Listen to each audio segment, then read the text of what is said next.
Welcome back to the Dan Nessel Show. I'm your host, Dan Nessel. Well, today I find myself in that very curious position of having a guest on the show who is an expert in an area of which I really know almost nothing about, other than the fact that, it affects me, it affects all of us. That is cybersecurity and encryption. I mean, look, I have a computer, I have a virus protector, I take measures, I follow all the rules I need to follow. I even do some, cryptocurrency stuff. So, I mean, maybe I'm not a zero in the scale of understanding of this, but I'm certainly not very deep in it. And today I have this opportunity to meet with a gentleman who is extremely deep and loves to dig deep on these topics and more. He's an attorney, an entrepreneur, an expert in FinTech, in cybersecurity and privacy. He's the host of the Encrypted Economy podcast. Please welcome to the show, my good friend, Eric Hess. We met just about, I don't know, Eric, what was about a half a year ago, roughly? Maybe even a little more. Yeah. And we've been together on something called The Connective, and folks might have heard me talk about that before, starting with one of my guests, Raymond McConnell, I should say, who has been a tremendous supporter of mine through the last half a year. But I've had a few folks from The Connective on, and Eric is my latest from that amazing group of people.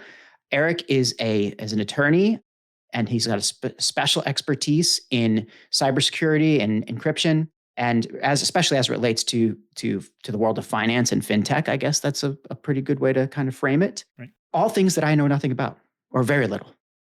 It's funny. I should know a little bit about it because I've done communications for financial companies. So when you start to talk about like FINRA and things like that, it starts to ring some bells. But then, I'm still far out of it now. That I love the idea of talking to you, Eric, because it's kind of like, I know I've got nothing but learning to have to look forward to for this next hour. So, Eric Hess, my friend, welcome to the show. Why don't you introduce yourself and tell our listeners a little bit about you? All right. So, Dan, I'm really excited to be on your show. A big fan of what you've done here, and listened to a number of your podcasts, and just I really think it adds something, for people to listen to. It's things you need to think about as you're trying to build a community, and I think you do a great job of it. So thank you. My background, I'm a lawyer by training. In fact, I still have a law firm, Hess Legal Counsel. I started that about 10 years ago now. And along the way, I said, this is great, but I want recurring revenue too. And I decided to start a cybersecurity company, which is now a SaaS cybersecurity company called Helical, that focuses on basically protection and IT security policy auditing, which is a mouthful. And also around the same time, I founded, with a group of people I knew from Lehman, a private equity firm. When I say founded, don't think that I'm like walking away with 33%. I'm not. I'm fractional. But it was a great experience, a great group of guys. I've learned a lot through the experience as well, and they've been fairly successful. So prior to that, I spent, my background is, I basically was a lawyer, practiced in a law firm, started focusing on technology transactions, joined a name some people may know, Bob Greifeld, who was the CEO of Nasdaq and the chairman of Virtue. And so he was a client of mine in a law firm. He hired me up, and I spent a number of years working with trading markets, ATS, which was something entirely new at the time. At one time, I could probably boast as being a lawyer who's involved in more ATS than anybody else. But again, these are acronyms. But basically, very focused on trading markets. And that was that ran through my career from SunGard through to, Bloomberg and, Direct Edge, which eventually merged into SIBO, as well as Lehman Brothers, where I was for a number of years. And I left in May of 2008. I always say I left in 2008. They're like, when'd you leave in 2008? I left in May of 2008 because I did not leave in September of 2008. That would be a different type of leaving. So I left in May of 2008, and people say, next question is why did you leave? And the shocking answer is I knew a hell of a lot about what was going on. Oh. Because of some things that I had done and memos I had sent that had been ignored. and became very important after Bear Stearns collapsed. And I got the inside view. And I said, time for me to move on. And I did. That's when I joined the exchange. So it was exciting times. There's probably some side stories on that, but I'm not going to pollute the podcast with this. Well, first of all, you can't pollute this podcast. It can be, I am marked explicit, incidentally, on Apple, so we could talk about whatever we want.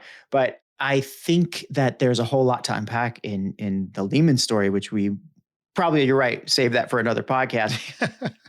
But it's interesting because your background, you've been a lawyer, or you are a lawyer. You've been involved with, finance companies, with exchanges.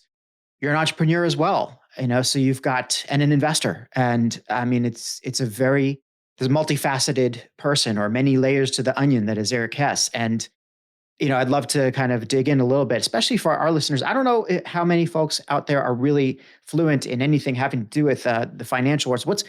And I know that I'm not, so I'm going to ask you a very rudimentary question. What is an ATS? Yeah, it's an alternative trading system. Thank you. And it's sort of like, I remember when I joined Lehman, funny story, when they were looking to hire me, the people who were hiring me said, Eric, you're like one of these e-commerce guys, right? And I said, I don't really understand what you're talking about. This is like when they were in the hiring process. I was in this like mode of I don't understand, but Lehman's a good name. Mm-hmm. And I'm willing to have the discussion. And I went to my next interview and they're like, yeah, we're looking for somebody who's got the e-commerce. And I said, listen, I can tell you what I did with ATSs, electronic trading.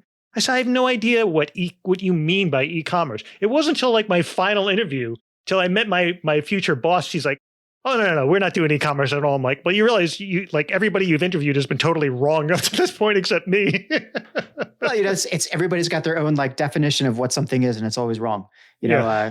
So in their mind, the like ATS is the same thing as e-commerce. I remember being in recruitment, in online recruitment, at the turn of the century, 1999, 2000, 2001, and during the first dot bomb, that happened, and working on electronic applicant tracking systems and so on, and fair number of clients had no experience with that kind of stuff. So, it's e-commerce, right? It's a fancy e-commerce stuff, So, I mean, I guess it was a catch-all term for the kind of things that technically minded people were doing, back around that time. That was what, in the early 2000s, Eric? Yeah. Yep. So, you can't blame people, I suppose, but still, you were kind of at the leading edge then of some of this technology at the time. For sure. Yep. Yeah. It was exciting. I liked being there. And I was it allowed me to kind of geek out a little bit too. So I was always the geeky guy at Lehman too, where I would, a new rule would come out and I'd say, let me talk to the developers. And I went to talk to the developers. They were petrified of me.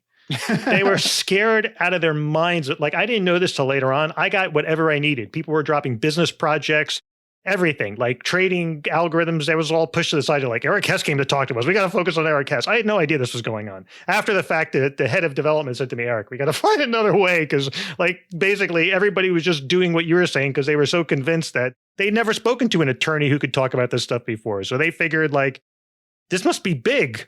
I'm like, no, I just wanted to know what the heck was going on so we could make sure we were complying. And I knew what was going on underneath the hood, but it was funny. It said it was a real ruckus.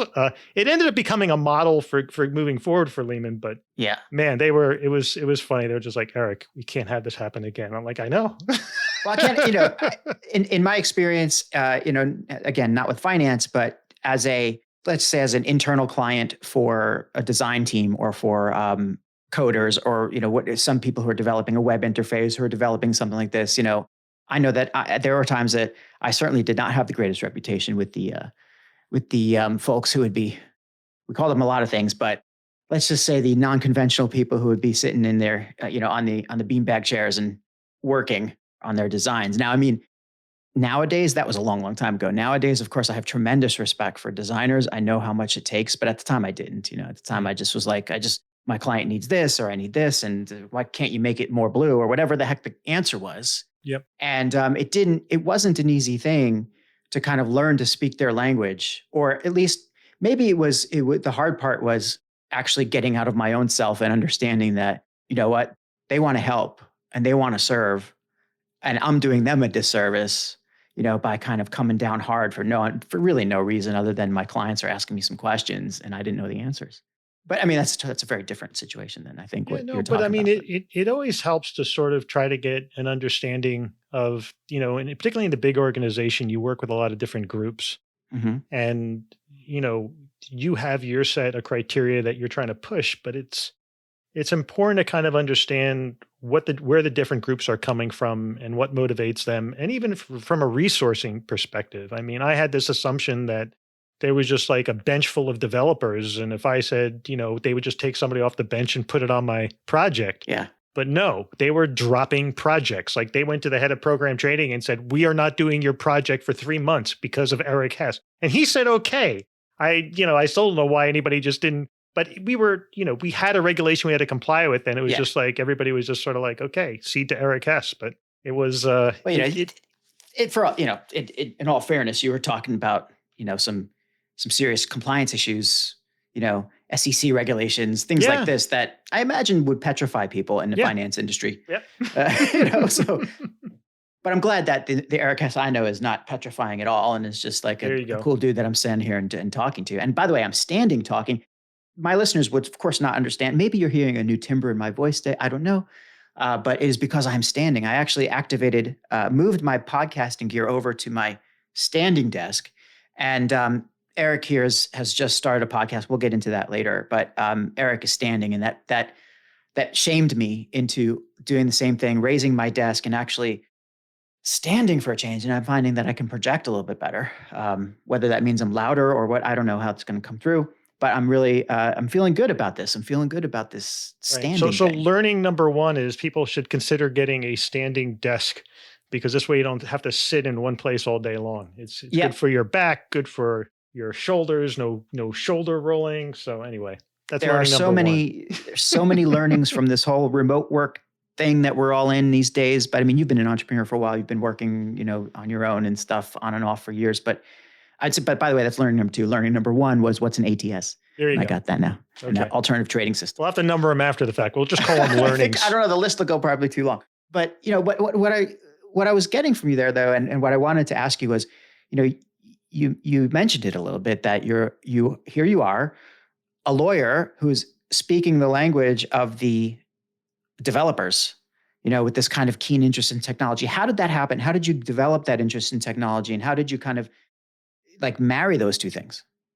Well, I worked for SunGard before I went to Lehman Brothers, and a lot of what I focused, it was a FinTech company. So what they sold was technology, and sometimes things would come up that just didn't make any sense, and they'd get me involved. And I found in order to get an understanding of the problem, I couldn't just give a one-layered answer. I had to have a deeper understanding. And that's become sort of my trademark in legal. Like I can't look at one layer of the problem. And I think a lot of people make mistakes. When I was, it got to the point where I was advising the SEC because they had put out this regulation they said it would cost $10,000 for firms to implement. And based on my calculations, after talking to technologists, I said it would cost $1 million per firm. And they had completely missed the boat. And to me, it was very important to communicate not only that this was $1 million, but that there needed to be a better process for assessing the underlying technology and not to make assumptions. And so it's something I actually ended up going to the SEC and talking with them extensively about because, so to me, like I was always a lawyer who would say, this regulation, how does it actually work in technology? If you don't understand how the law impacts technology or technology impacts the law, then you're going to end up with flawed law or flawed technology. And I've seen that a lot. Yeah. Where the law or regulation tries to regulate something based on certain assumptions that logical people, it sounds logical, but it doesn't match up with the way things work technically. And I've also seen people argue a lot of times, especially particularly in the digital asset space. I can't tell you how many people have come to me and told me logically why they think something is not a security. And it's like, at some point, I've even just stopped saying like the reasons. I just say, you know what? I use a different test altogether. I use something called the duck test. What's duck test? And they said, what's a duck test? I said, well, if it looks like a duck, it quacks like a duck. It's a duck. You got a duck. And they're like, They said, but what about my theory? I said, what you said is very logical, but the law isn't always logical.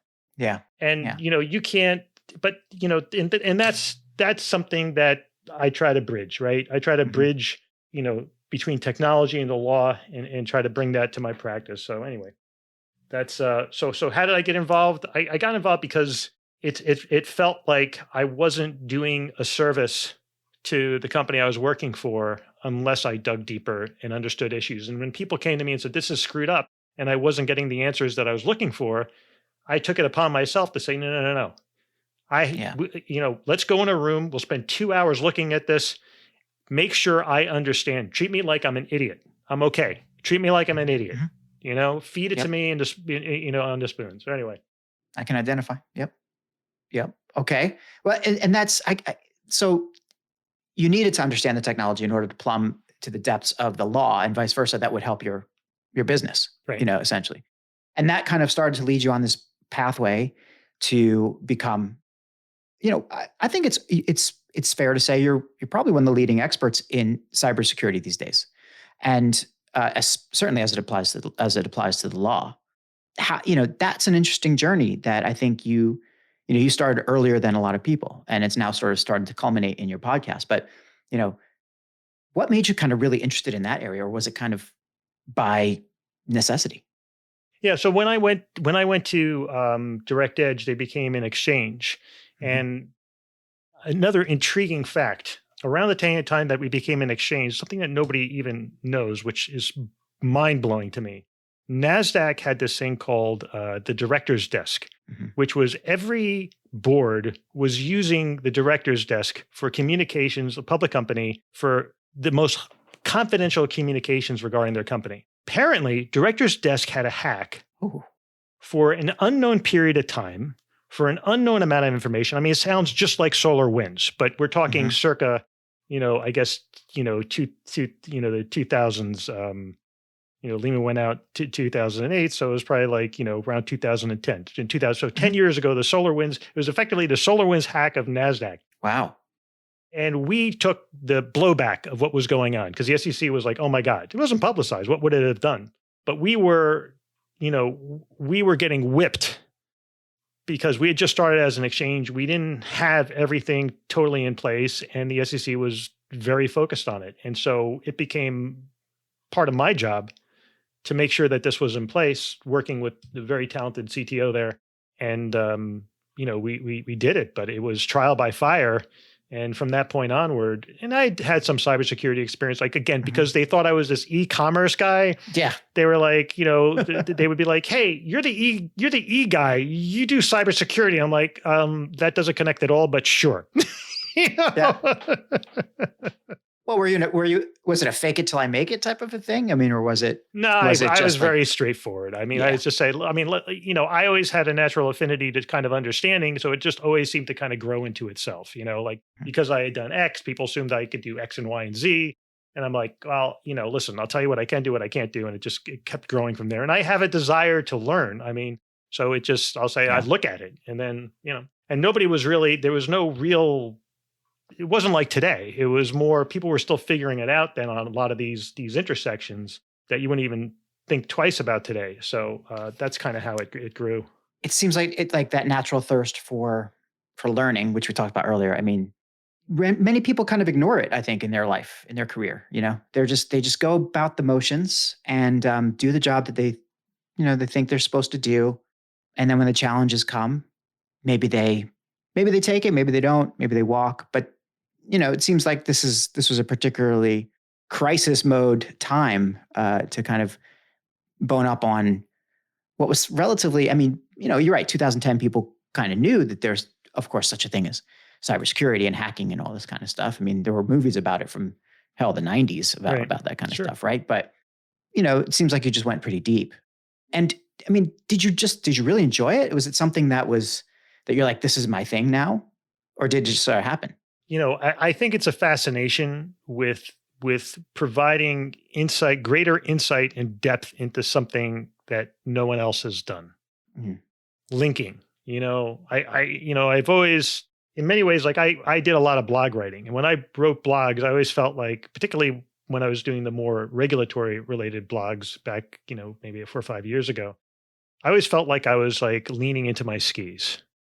Well, Just really wanted to push the limits, really force people to think about something a different way. Because that's the way I approach it. I like to really challenge myself because I've learned, when I was at Lehman and other places, that sometimes like some things would just happen and it would just blow me away. Like I was in one meeting and I wasn't an active participant, and it became clear that the tax people had not been involved enough in a transaction early enough because people made certain assumptions. Mhm. And it just kind of blew me away how people didn't take the time to do that additional digging into what the tax implications for this, and it created a mess. And, I just obviously footnote to self, always make sure you get the tax people in the room because that could really deep six your career. So I did. Clearly. Yeah. But there's such a greater degree of complexity in the financial space, a lot of spaces now. I mean, let's face it, as a society, things have just gotten, doing business is more complex. Man has this inherent ability to continue to add layers of complexity. We don't simplify things. We say we do, but we simplify it only to make it more complex. Yeah. And so, it's a challenge. There's, I don't know how many people in their careers now think that what they do is simpler than when they started. There's so much more to consider, even in marketing. Like it used to be like, I write copy, I think of different, now you got like social media, multi-dimensional chess. Like, it's just crazy, And now you're veering into much more comfortable territory for me with marketing stuff. Thank you very much for that. But no, like you're right though. And when you say that, the complexity, like it's actually the people who can make things simpler are the ones that are succeeding more, or at least make it look like simpler. 100%. Right. And certainly people who can convey thoughts and concepts in a simple way, even though that those might be extremely complex thoughts and concepts, or they're describing something that's really complex. And the world of marketing is a great example. Hell, where there was pre-internet, early 1990s. I was in college. I didn't even think about marketing as a career, but as when I started to kind of get into it a little bit, or as technology started to kind of overlap with marketing and communications, it was still so separate, like in the 90s and then in the 2000s, where, okay, now we have this electronic, digital kind of world. And what can we do with it? Well, we can, I don't know, put big bright letters on it and get people to buy shit, right? Like we can make advertisements. Oh, and by the way, we can, take that paper thing that we had and just, make it graphic and put it here on this digital space that, a certain percentage of the population will be able to, reach through their phone or through their phone line at the time, not through we're still before smartphones, right? I mean, they'll get there, so, that's where it started. And then you start to realize, wait a second, these things I'm not the only one doing this. There's other people doing this. Okay. So if my, pretty pictures on this digital space, and let's just call it a website, start to look pretty attractive. Well, the company that's making the same widgets as me, they're doing a nice one too. How do they find mine and not theirs? So you start to ask these questions based on, competitiveness, and okay, now you're starting to develop a market on this thing. And then once you start throw the layers of competition in, you start to get, okay, well, now my pretty looking website-y thing has to be better than that guy's pretty looking website-y thing. Then you start to get innovation and technology and just snowballs into this whole big thing. And voila, now where are we 20 years later?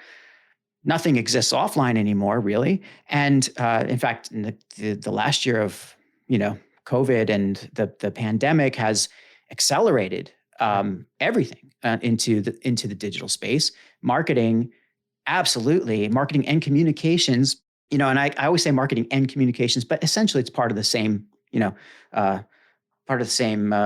basket of fruit. I don't know what analogy you want to, or metaphor you want to use, but everything's now digitally quite advanced. And just when you think you have a handle on it, just when you think, okay, I think I get this SEO stuff. Boom, Google changes something, and then you don't anymore. Or just when you think that, all right, I think I know my customers are really comfortable on Facebook, or they're comfortable over here, and I can reach them here.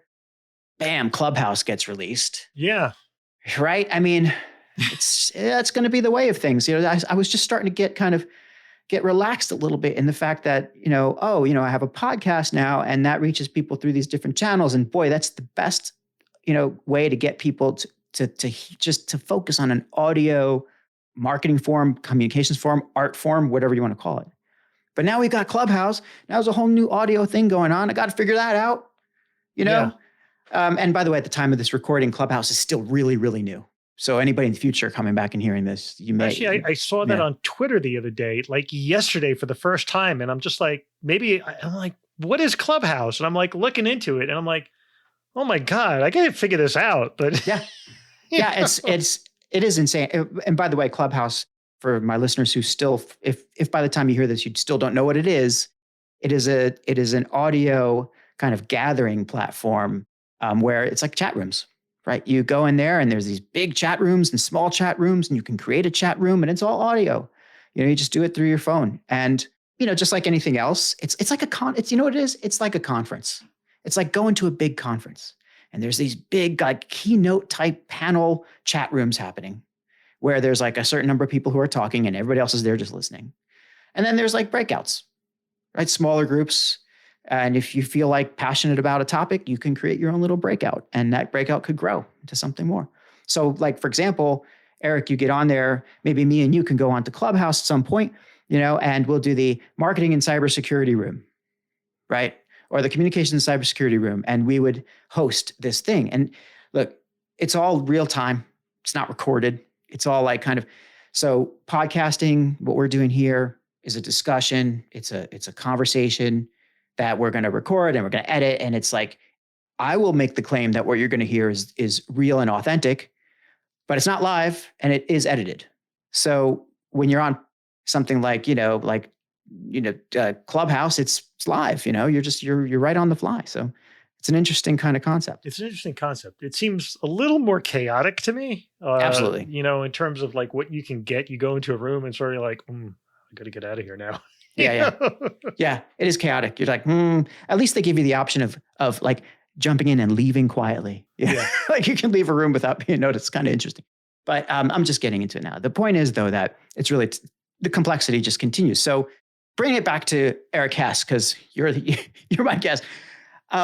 It's interesting. You kind of, we talk about marketing a little bit, cybersecurity, marketing, all these things are related in many ways.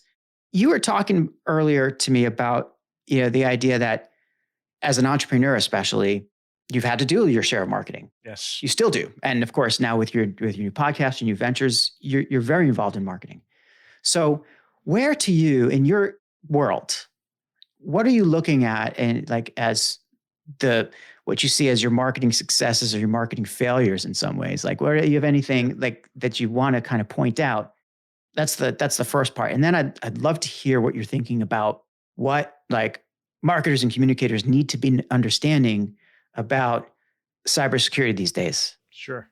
I sometimes I think sometimes you learn a lot more from your failures than you do from your successes. So for people listening to the podcast, I will first share some of my failures and hoping that my story will help you with your story, right? Because this is what it's really all about. It's about everybody listening to Dan's show today coming away from this a better person, a little smarter, right?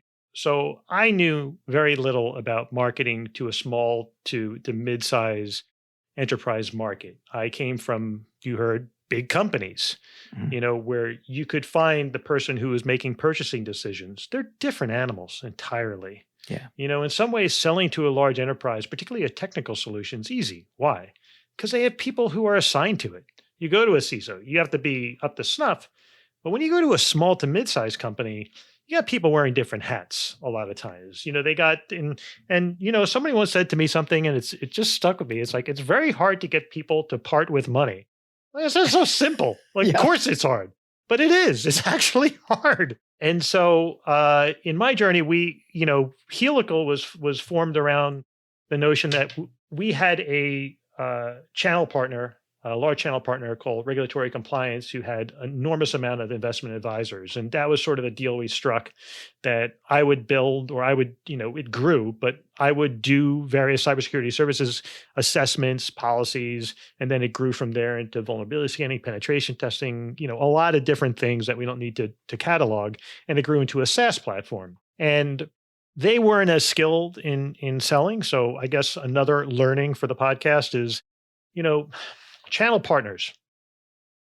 When you put the effort into working with somebody who could potentially sell your product and you finally sign that deal, you have zero. When you finally sign that deal with the channel partner who's going to sell everything that you produce, you have nothing. What does that mean? It means that you haven't sold a darn thing.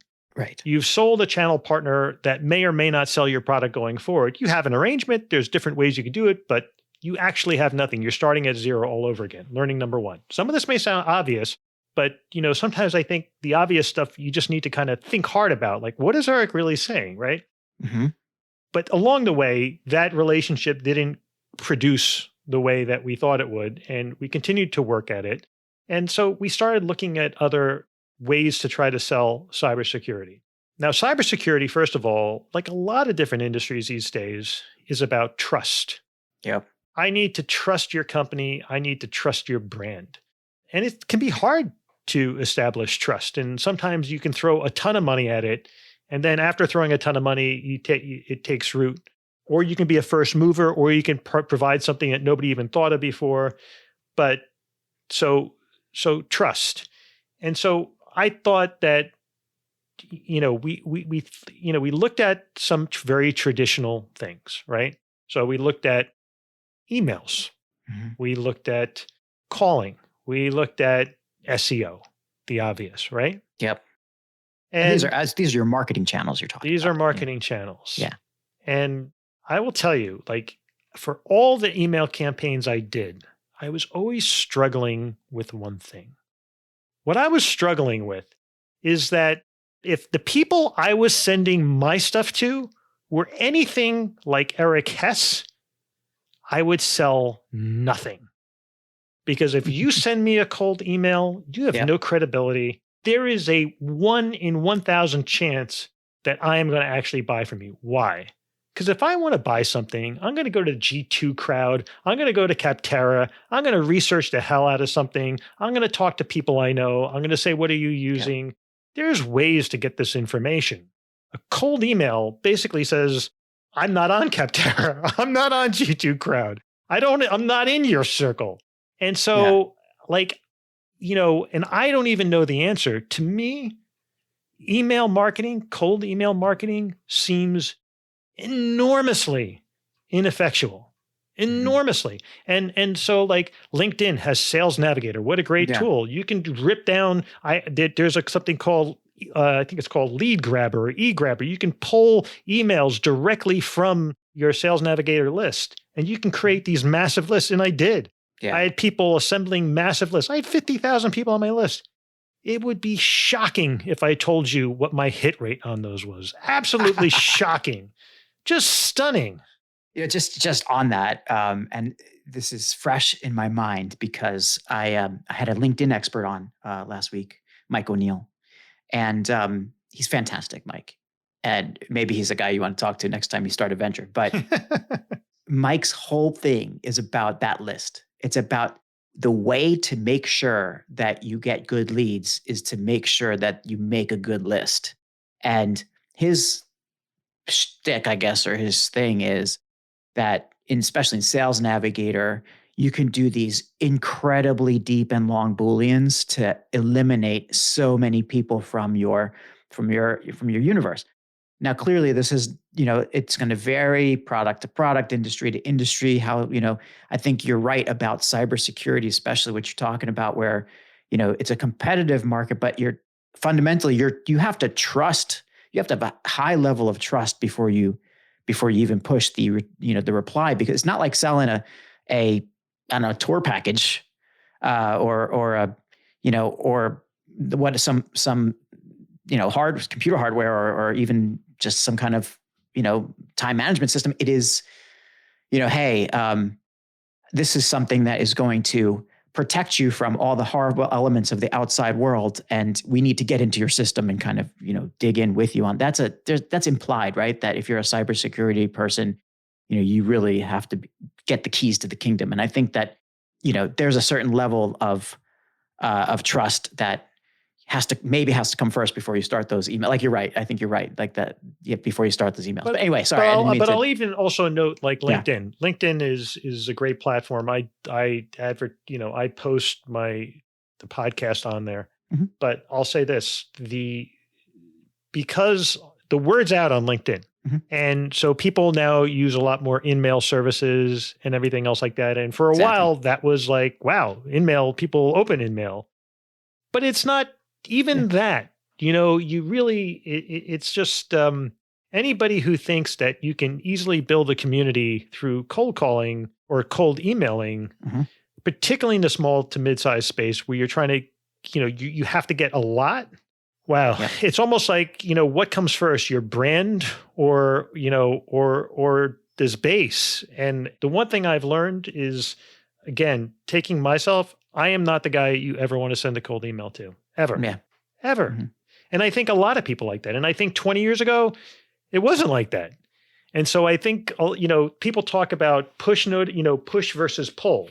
Yeah. And everybody says that the key today is to get people to come to you versus to try to push it out, because people are busy. People don't want to spend their time. And gosh, I will tell you, I had all these different tools where like they would analyze the text that I utilize and like, what's the catchiest title and how to compress my words. And I was getting phenomenal scores, but it didn't translate, And so I think that is a key learning, is to not anticipate that sort of a cold outbound strategy is going to net you any business. I will tell you that I've had one or two very small customers through the outbound strategy. Some people could say, oh, Eric, it's just trust. But I would say a learning would be really question your assumptions in terms of building a marketplace based on cold connections, and I guess that's something else we're going to be talking about, which is how important it is to build your connections and maintain your connections and the way to think of those connections. And something that I've really had to train myself to think differently about, which is not to be transactional about those connections. I know there's a lot more to talk about there, because you're really, I love this conversation because first of all, it's a real honest, and I thank you for this. It's a very honest appraisal of what you've recently experienced in your own business. And sometimes that's not that easy to talk about, but it's a valuable lesson for people to hear. But also what I'm hearing from you is the same thing that I hear from other sources, and certainly in my own experience recently, especially, is this whole idea of making assumptions and questioning assumptions. Like, you sign up for LinkedIn Sales Navigator, right? And you may have the greatest business idea ever, or even just kind of something that is absolutely in a very almost, I don't know, Hippocratic, not hypocritical, Hippocratic way, first do no harm kind of an approach. Like you're definitely you're going to make lives better, but you're never going to cause any harm with what you do, So what's the harm of actually getting out there and telling people about it? So you think you convince yourself that that's probably, what everybody else is going to think about this great thing that you're selling or you're supporting. And then you buy into this whole idea that, look, if you send X number of mails at X number of times, the response rate will be 8%. And if you extrapolate that, that means I have to send X number of hundreds emails to get right. And this is the calculus that goes on. What is left out of that now is the actual description of the context. Like, the context now is that LinkedIn is saturated, and I think that's what you're saying, that, LinkedIn isn't buying this anymore. The vast majority of people on LinkedIn are not anyway, right? The people you certainly want to reach are now like burnt on this whole idea. So they don't tell you that context, that, okay, LinkedIn isn't necessarily going to be the place where you're going to find people at a random outreach anymore. 10 years ago, 5 years ago, 7 months, 10 months ago even, you could probably send, hey, I noticed your profile. Let's connect. But I'll take it even one step further. Yeah. On Microsoft Outlook, you open your Microsoft Outlook today, there's focused in other. Other is where things that Microsoft thinks that you're not going to be looking at goes. And I will tell you, even for emails that I want to see, I don't see because Microsoft will throw them into other, and then people be like, well, didn't you get this? So I go into other. And so so when I look at the other, I'm assuming most of the things in my other are not junk, but very close to junk. Things I'm not going to be acting on. So there's even an editing at that level. And in addition, as a cybersecurity guy, I can tell you that a lot of these companies, the bigger companies now have these blockers. So if you're sending it from like an engine particularly, they'll just, they'll give it low credibility and it won't get through. So, we've done analytics on we've sent thousands. We had a list of 50,000 people. And, we did analytics on what was getting through. And some companies, there's a good chunk of companies, maybe like 20, 25%, significant, were, what we were getting back indicated that they didn't exist anymore or the server was just saying no. Yeah. The server was saying, this is not a trusted domain. This doesn't look like it's, legitimate. It looks like it's spam. We're cutting it off right here. So, and by the same token, there's also something like in back of my head is saying, hold it, I'm an attorney, right? I'm like, I was working in exchange. Now I'm spamming people. I don't spam people. Exactly. Yeah. Like I'm not cold calling you and saying I'm selling you, aluminum siding. I mean, come on. I call that the icky factor. It's the icky factor. At some point, you just start to feel icky about the things you're doing. And if you do, you have to stop. Yeah. Right. And, you're raising some really great points, especially for anybody who's in the marketing or communications field, who's kind of trying to reach people through these various channels. There are so many obstacles to your success in this respect, and things are changing ever more in favor of the customer. They're in charge, not you. So as long as our potential customers, our audiences want to have the best experience that they want to have, the platform's going to listen to them, and they're going to listen to them more than they'll listen to advertisers and to marketers, especially those of us who are kind of maybe, the one-man shops or small scales who are just trying to get, break in. So what's happening on a lot of levels, and you probably know about the whole cookie thing, right? And the fact that cookies are going to be outlawed pretty much everywhere very soon is, what's happening is that we're going to have to start getting really creative again about how we reach people. And this is a good thing, I think, from the standpoint of maybe ethics in the business, because now you're going to have to say, well, somebody who really doesn't want to hear from me, I can't, I can't force them. But what I can do is I can think of really creative ways to do, there's nothing wrong with advertising, right? But if that person opts out of it, they're not going to see it. And that's cool. That's fine. I'm just going to accept that. I'm going to say, I'm going to have to do the best possible job I can to create or write a message that is true and that speaks to these people. And if it speaks to my audience in the right way, I'll be rewarded. But it's not going to be forced on them. It's going to be put around contextually. It's going to be, something that they're actually interested in or looking for, that the algorithms think that they are. Right. So that's the one thing. And then the other thing is it's going to force more and more of a return to inbound. And that's been around for as long as marketing's been around. Certainly it's been around as long as, I guess David Meerman Scott in the early 2000s really made it popular with a book called The New Rules of Marketing PR. But the idea that, you have to build your trust first and let people come to you. And there's no shortcut anymore. Right? There's no shortcut. Especially when you don't have scale. And it's your brand too. And even if you have, it's easy enough to hire somebody to be a lead generator, to be a BDR, to make calls for you. But guess what? That person still is carrying your brand. And it's something that I had to really think long and hard about because, I had people like, oh, we will get people on the call. And I'm like, no. We have to, this is the script. This is what you can say. We're not just getting people on the call. We have to establish trust. If we don't gain the trust, we don't gain the sale. And by the way, 100%. If we don't gain the trust, I don't even want the business. I mean, honestly, like, what's the point? Like, Yeah. that's not, you got to think like, what do you want to be? Like, relationships are so important. Your brand is so important. Mm-hmm. And in marketing, you have to think about your brand, because if you lose credibility, if your brand loses credibility, Mm-hmm. it's really hard to rebuild that. 125, 30,000%. I agree with you. I mean, that is something I think more and more people are coming to terms with.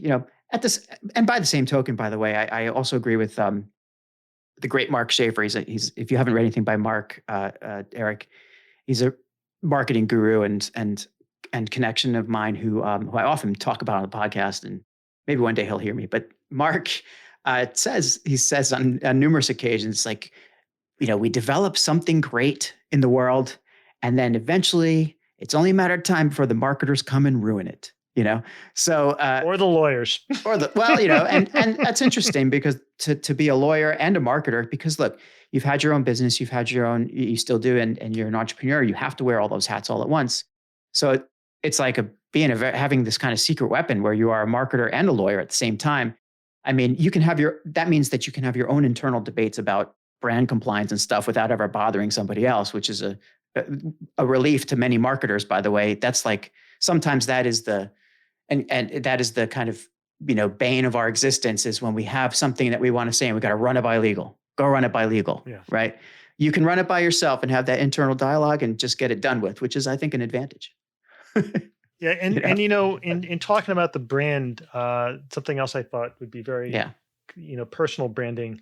You had Glenn Zimmerman on the show, and Glenn, I think a lot about one of Glenn Zimmerman's points, which is the power of storytelling. And as a lawyer, I do love to delve into complexity, and the power of storytelling sounds so basic to me, but yet I've really given it a lot of thought, particularly in my podcast, and just the way that it's helpful for communication. So in the context of reputation, I can say that in my law practice, early on, I was building my client base, and, I brought on a few clients that, you're a lawyer, you represent everybody, right? In theory. But when you're building a personal brand, that also even goes to the clients you choose. Like, if you're a law firm and you represent criminals, well, then you have a brand against criminals, and I guess that's fine. You go for the criminals, but that's your brand. But there's a book Yourself Solid, and it was always interesting. There was the Book Yourself Solid book. He says something to the effect of, you are your clients, and don't do business with any clients that you don't like, that don't reflect your values or whatever. Fire them. And I was just like, well, that's really easy for you to say. If I'm not at 100%, why do I want to fire clients? That's like, makes no sense to me. But I've given that a lot of thought. I read that book decade ago. And in my legal practice for a while there, I was representing clients who didn't reflect my value system. And it didn't compromise the guidance I gave, but it didn't reflect my value system. And in retrospect, a couple things happened. Number one, I was putting time and energy, going back to brand, I was putting my brand and my energy into building connections with people that didn't represent the network I really wanted to be a part of. Yeah. And that's a big deal, because there's an opportunity cost. If you're devoting your time and resources to something that's not going to maintain your brand, that could potentially diminish your brand or certainly not help it, or potentially connect you with people which don't represent your brand or what you want to be, then at the end of that engagement or at the end of that relationship, there's an opportunity cost. There's other people that you could have been building those relationships with and building your network with that were going to be relationships that you sustain, and you ignored it. I had one client that paid me a fair amount of money for a very long time. But one thing I would observe is he said to me, I always say yes to people because that's what they want to hear. Oh. And I was like, okay, well, I'm not going to be on the other side of it. And I sat there sometimes watching him say yes and knowing that yes didn't mean yes. And, I guess key learning is take those moments seriously. Yeah. When you're out there and you're building connections and you're building relationships and, you're building your connections, take your brand seriously in electronic media, take your brand seriously in the connections that you build. And I think that's really important for marketing because ultimately, your network is very much who you are, and now more than ever. You're singing my song. The idea of the power of human connections and the importance of making good connections and not looking at it like a transactional thing. I've talked about a few times here and there, but you and I are a great example of this because we're in the Connective. The Connective is a commercially driven group initially where we all agree to help each other out with business when we can and how we can, right? But in a way that makes sense and is completely like according to our own values and ethics and all that kind of stuff. Like nobody's asking anybody to do anything untoward, and it's really a way to help out each other who we in a more meaningful way. And we meet every couple of weeks. We get to know each other. It's not just a transactional thing where, okay, that guy's in my club, I'm going to give him something, right? And we have one-on-one chats whenever we can. And even in this time of COVID, I find that my biweekly Connective meetings and the in-betweens with the members of the Connective are really like so valuable. And I get great value out of them because like you, Eric, I mean, I meet great people who then become, friends and advisors and sources of excellent information and guests on my podcast, all these different things that, by the way, don't ever result in a transaction. It's just maybe just called friendship and relationship. And that all helps me, helps my brand, helps your brand, as you said, because it's all real. And one thing I learned, and maybe this is something that affected you during your challenging times with Helical, is when you're out there and you're making connections because, hey, I just want to expand my network. There's nothing wrong with expanding your network. But from my own experience, I would advise against rushing it and blasting out and trying to make as many connections as you can as quickly as you can because, there's a diminishing value to each one of those connections. Just like you said, the time that I'm spending on, 10 crappy connections, and since incidentally, I don't mean they're crappy people. I just mean there's nothing between us. So there's no value to that. There's no weight to that connection. And I'm going back now and I'm working on a lot of that and saying, okay, these people, I'm going to spend my time and respond to people and focus in, but that's an opportunity cost. Exactly. It's exactly right. What if I would have spent that time instead of worrying about, if you want to go out and make a lot of connections, you have to deal with the administration of those connections. You got to, you have to, then you're getting responses and you're getting this. And all of a sudden you're like, wait a second, I have suddenly 4 or 5 hours extra work a week on this kind of stuff. And I'm not getting I'm not getting to know these people. Whereas if I would spend 3 or 4 hours with 2 people or 1 hour with one person, a week, and, maybe want to do more often than that, but that would be such a way more valuable connection. And I think that's going to yield so much more in the future. So that's why, it's that building of trust. It's that initial putting your real self first or your real brand first, or, getting your values known and understood. Then if business happens, it happens for the real reasons and for the right reasons and naturally. Right. And like if you have 5,000 LinkedIn connections or 10,000 LinkedIn connections, let's just say, yeah. Does that mean you're a player? I don't know. It means to me that there's a lot of people on your list that probably you know nothing about. Like as soon as I go through because I had people work in my LinkedIn list and the list got quite big.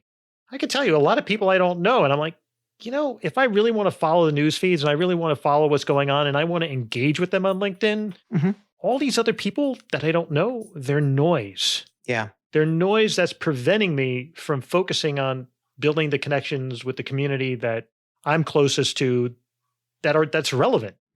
And if there's somebody on that list who I don't know, or I met 10, 20 years ago at a conference and still is on my list, like, what does that mean? They're like, hey, can you connect me to this person? I can, but hi, remember me? I don't remember you, but you're on my list.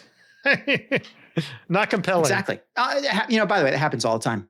I was an early adopter on LinkedIn, been on the platform since 2003. And, I keep saying this on my podcast, like it sounds almost like I'm bragging that I was member number 65,000 and something out of 700 million people that are on the platform now, or 600 million, whatever. So the fact that I am one of the first 100,000 people on LinkedIn is utterly meaningless to my day-to-day life. It's just a talking point now.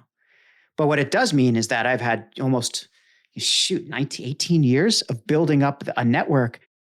The people that I connected with 18 years ago on LinkedIn, right? I don't know most of those people. They were all over the world. And we were all like, it's kind of like Clubhouse is now. It's like you're all over the world. You see these great people. Oh, that's a cool person. I'll connect with this person because we're on the same platform. And you know what? There's a certain camaraderie there, but it's not a meaningful connection. So, I guess over time, that would explain a lot of the numbers of my network for sure. And I've been in many places and, had many jobs. So, you start to expand your networks in different ways. But, I think you're right. It's all that those connections are so critically important. And look, man, we didn't get into too much about any more lessons about your entrepreneurial adventure with Helical, but I think that what you said about the discussion about reaching out to people and making assumptions, the right way, I think is a lesson that anybody listening to this, marketer, communicator, business person, whatever, should take to heart. And you've mentioned in our hour so far several times about questioning assumptions, like your time when you were, the reason that you got deep into the technology is because you're questioning assumptions. And the reason that those technology people were like scared shitless of you is probably because, oh man, he's questioning assumptions again, Yeah. So I think that's a great mantra to go forward with, is question assumptions. It's crazy when you start to peel back the layers of the onion to see where there are assumptions that are flawed. Mm-hmm. Particularly in projects that get very technical and have but there's sometimes you have to question the assumptions. That's where you add value, particularly as you get older. Yeah. I can tell you one thing. I was a lot smarter when I was younger than I am now. Oh, no. No, I Not definitely. True. And the reason why is because I was sharper. I was like, but I'll tell you one thing that I am now. I'm not, but for everybody who knows, I'm a very young 150 years old. No, I'm in my, in my early 50s. But one thing I can tell you for sure, after all my experiences, I'm a lot wiser. Yeah. And, you start to appreciate the difference between wisdom and smarts. I think I was smarter when I was younger, but I'm a lot wiser now. Meaning wiser means you don't have to, things intuitively. You have such a wealth of experience. You've forgotten so much, mm-hmm. right? Because we can only retain so much. But as you get older, your ability to put together those experiences without actually accessing those experiences from your memory is dramatic. And you really start to appreciate the wisdom as you build all these experiences in your life. And you can just sort of explain things. You can connect things. And you don't necessarily need to do all the underlying research because you've got the experiences, and you can connect the dots. So I know that's a bit of a tangent, but. Well, but it's funny because Raymond McConnell, who referred me to another one of my great guests, Dr. Michael Netzley. Michael is the neuroscientist out of Singapore. And I've become great friends with Michael. He is so smart. And he, in the hour that we spoke and the several hours of other conversations that I've had with him, I've learned enough about neuroscience to be like one of those, armchair quarterbacks for 5 minutes, and kind of get a little bit into it. But it's made me real curious about it. And I'm trying to learn more about it. And what you're saying there, Michael might want to, might define it differently. But essentially, when you say that you're not as smart as you were, you're just looking at data differently than you were back then. And, the idea that you said something really important, that now you can just make connections because of the wisdom that you have. That's also a neuroscientific thing, I guess, as a stage that you go through as you get older, where we just get better at that. We get better at connecting things, more efficient at just like connecting, things that seem unrelated, connecting the dots. That's why a lot of older workers, as they say, are, in more strategic roles, not because they're older or wiser, although that's part of it. It's because they're just better at that. Yep. And or at least they should be. But Eric, man, this has been a killer conversation. We've gone so far in different directions. I get a chance to talk too much. What I want to ask you now, like, there's no rule that says I have to stop right now. I just want. You can always edit some of it out too. Well, doubtful. I think this is a great conversation. What I do want to do is give you just a little bit more time though to talk about the podcast. You just started a new podcast, The Encrypted Economy, and even just the title, The Encrypted Economy, tells people, I think, what they need to know. That it has to do with encryption, cybersecurity, et cetera. And it also is a killer topic in the world that we live in, given the Solarwinds thing just happened recently. But also, we hear about cybercrime, we hear about privacy issues all the time, and especially for those of us who aren't necessarily in finance or in kind of those highly responsible roles for at that level of personal information or corporate information or so on, what should we really be looking at now and for the next couple of years? Like, what are the big things, big trends in, encryption, cybersecurity that we could all relate to, but also please take this moment to kind of talk a little bit about your podcast too. So the underlying premise of the encrypted economy is the internet was a innovation, but on its own, it wasn't all that exciting. You were talking earlier about my website, his website, and before you started building things on the internet, it was basically a way to look at people's pictures in different places. Exactly. It's what people built on the internet that was the real innovation. And then everything changed dynamically again in a way that will forever change the world when encryption came along. Encryption was a game changer in a way that nobody really fully grasped at the time. In fact, you go back, the US government was trying to ban encryption over the internet because they saw it as a threat. And there were like a lot of policy discussions, then they went hands off. But encryption changed everything. It enabled you to do transactions. It enabled data to be exchanged between people online. And it just changed the world forever. It truly changed the world forever, even more than the internet, although it couldn't exist without the internet. So maybe that's circular. But anyway, it sent it off into a hyperbolic direction, right? And so the outgrowth of that is, people say Bitcoin, but Bitcoin is really nothing more than a file that represents a store of value. And there's backbones like Ethereum and other coins that also are encrypted in ways of communicating and facilitating peer-to-peer transactions that previously only like large vertically integrated financial institutions could do. So it's ripping down a lot of the barriers. It's flattening out what we can do as a society. And it's eliminating a lot of this stuff that the large institutions would normally vertically integrate. Now, there'll be another layer of complexity, as I said before. So even though it sounds like, wow, that'll make things really simple again. No. Man has a way of keeping it complicated. So don't worry about it. It's going to stay complicated. But it has been a game changer. So encryption has been relevant in terms of how we transact. It's been very relevant in terms of data and people's data, human, individual data, enterprise data, proprietary data. It's really changed things. And now so much more is happening online, obviously. That's a truism, right? And so much data is being collected. I mean, we are headed into a discussion that's going to take years about the Googles and the Facebooks and these large companies that are collecting treasure troves of information on us and all the different ways that our information is being collected. And then, of course, they get hacked and we're exposed. And how the hackers can now start to impact our lives and as individuals and our families and what we do. And our dependencies, what we depend on. And so with so the encrypted economy is focusing on the business, the regulation, and the security of digital asset and digital technology, and also privacy, the privacy laws that are associated with it. It's a incredibly fascinating area. And one of the areas that I'm trying to focus on too, but it's going to be hard because it's so people don't get it yet. And it was one of those things that when I first heard it, I was just sort of like, huh? And I struggle so much with it. I'm like, you know what? I am just going to go down the rabbit hole on this one. I am just I am diving in. Come on, Alice in Wonderland. I'm there. Is this notion of encryption and processing. Okay. So encryption today is we protect information when it's in transit. That's when we send it from point A to point B. We encrypt it when it's in storage, right? You store it on your hard drive. The one area that we don't encrypt it is where we process it. And that's where a lot of things can go wrong, like the way that we use data, because we have to take it, we have to de-encrypt it to use it. We have to, we send it, but we have to de-encrypt it, right? So now, with encryption and processing, which gets very complicated, we start to get into like post-quantum and just a lot of processing power, which we're getting to. We're coming to an age where for the first time, we can actually do things fully encrypted and processing. So what does that mean?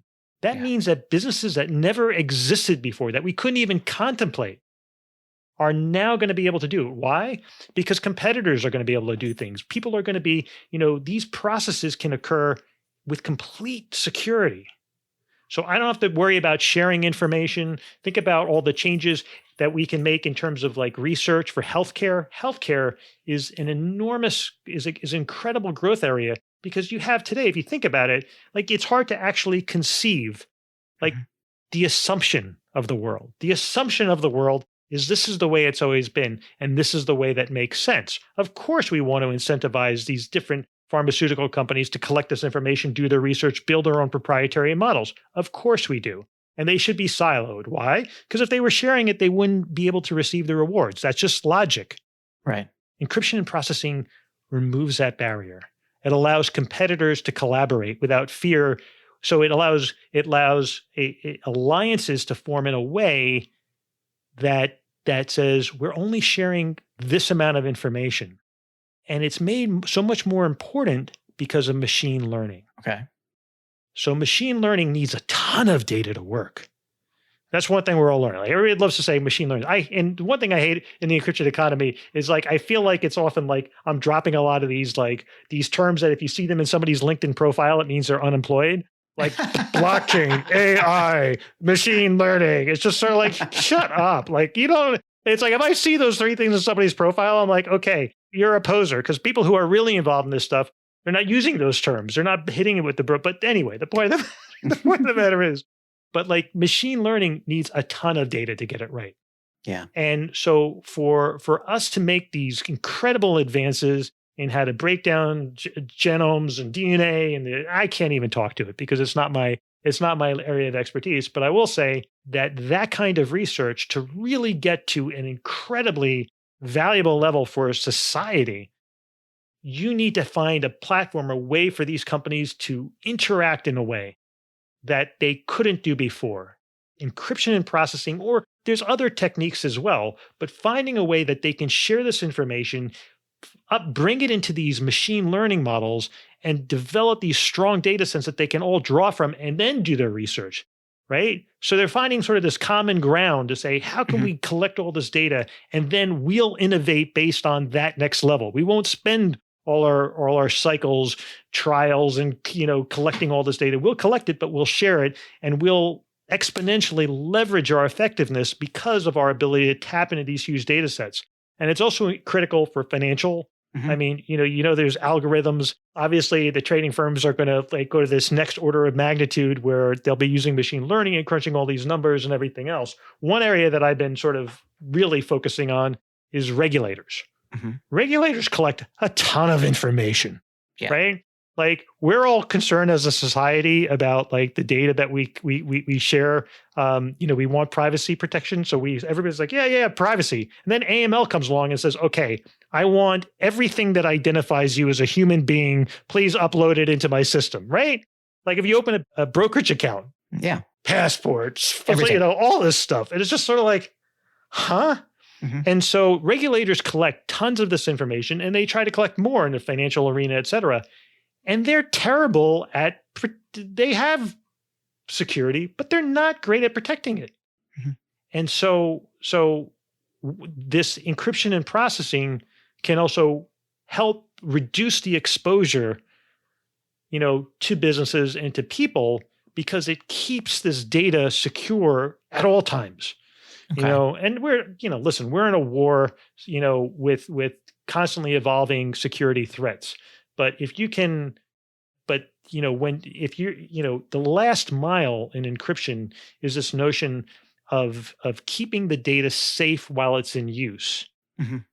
So there's encryption in use. There's a way to do these things called zero knowledge proofs. It starts to get really technical. Well, you'd have to listen to your podcast to get more. You'd have to listen to the podcast, and we try to break it down. We have experts on the show. We get into digital assets because obviously I'm a markets guy, and it's a fascinating, and people often like I have a little Bitcoin in my symbol, and people think like I'm a Bitcoin hawk. I don't own any Bitcoin, none. Okay, I wish I wish I did, obviously, but I don't own any of it. But what is fascinating about Bitcoin and any of these digital assets is the way they simplify this whole medium of exchange. Mhm. And listen, I'll also say that another thing that's coming that's really intriguing is central bank digital currencies. Okay. Central banks are actually going to be issuing their own digital currency, and the US has to figure out what the hell it's doing because You we mean have a a digital dollar, in other words? digital dollar. And there's been a lot of work and, some in many ways supporting the privatization. There's a lot that goes on there, but the central bank digital currencies is a game changer. And Bitcoin is a game Yeah. changer.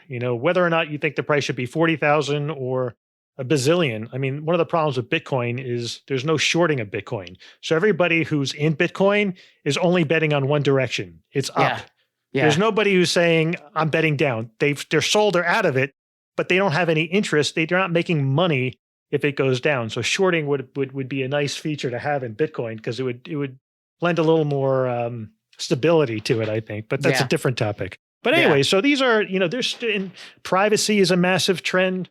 One thing that's also really intriguing now in privacy we had on our last show is bias in technology. And it sounds like something is like, oh, bias in technology. What does that mean? Well, it means that, machine learning takes in a lot of data, but what it doesn't necessarily do is it can't appreciate every single nuance of the data it collects. Mhm. So to take one example, and this is a simple example of bias in technology, is like the color of somebody's skin. So Right. if that data is then inputted and then there's a certain bias that develops because somebody's skin is brown and they're associated with it, on the back end of a machine learning algorithm, they may say, oh, this means that when the skin is this color, this characteristic, is Right. associated with it. And we have to treat it differently. Or like, in other words, there's a cause and effect. Like if you have a disproportionate number of people who are poor, who maybe are dark color skin in facial recognition or what have you, maybe the algorithm starts to interpret that, Mhm. starts to make those classifications. And over time, like in governments or who's ever relying on machine learning, you could start reinstilling a programmatic bias into things that impact even policy. Wow. So, it's something we had somebody on the show to talk about, Diane Hewitt Mills. And, listen, I mean, the thing with machine learning is there's always biases in machine learning. There's things, machine learning isn't perfect. And that's why you need these massive data sets, but it's dangerous.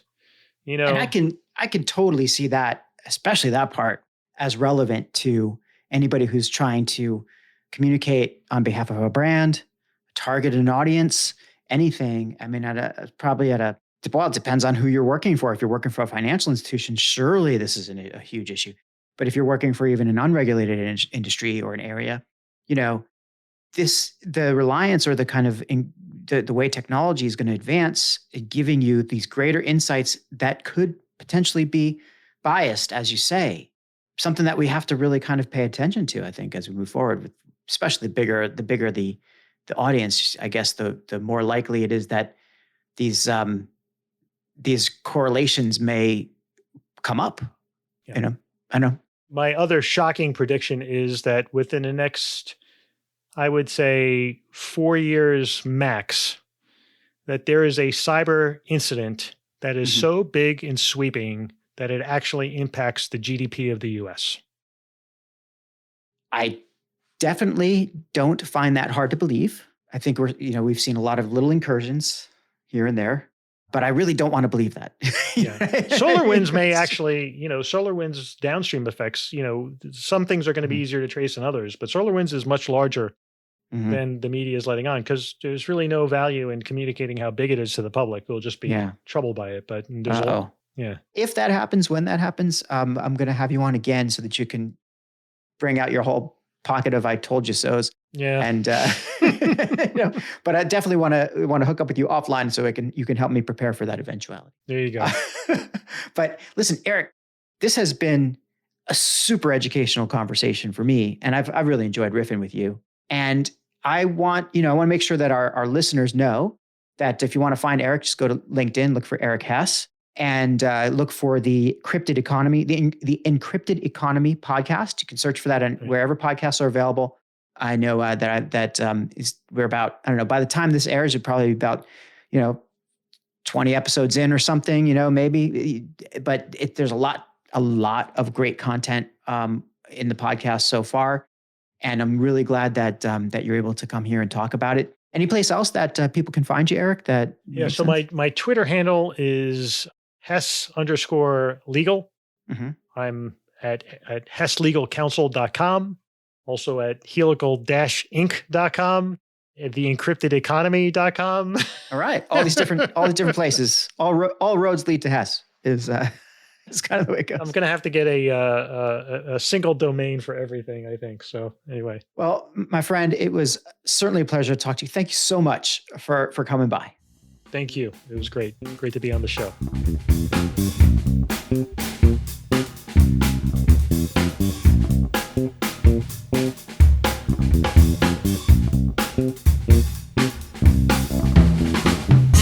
If you enjoyed this episode of The Dan Nessel Show, please head on over to iTunes, Spotify, Google Podcasts, or the podcast player of your choice to subscribe, rate, and leave a review.